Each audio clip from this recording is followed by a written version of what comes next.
I've got a real common problem to fix here today. Say you have a rent house or you just have a broken sill-cock that you need to replace. This is what this is. This is the outside spigot for your home. It's called a sill-cock.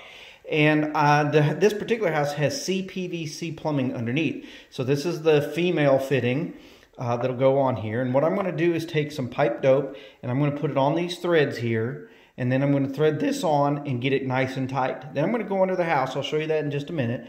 And we'll glue this in to the CPVC pipe that's under there. And finally, we'll put some screws into the end to secure it.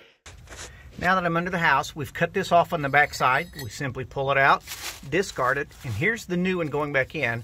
And I've tightened the new fitting on here. And you'll notice right there, I put a pencil mark on there that shows where it is straight up and down.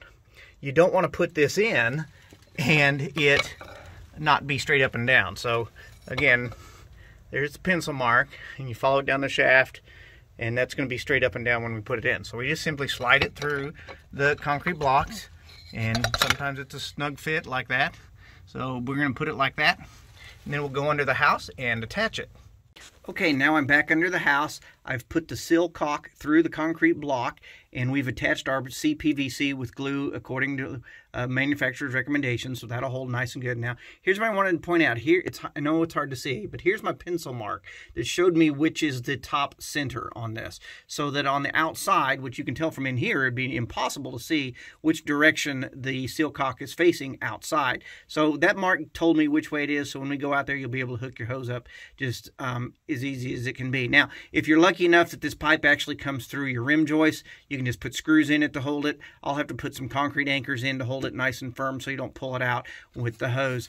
I'm going to get comments about the CPVC. Guys, I'm old school. This is the way I learned it. There is nothing wrong with using PEX. People are using it today. The professionals are using it today. There's nothing wrong with it. There's also nothing wrong with using the old PVC and CPVC pipes.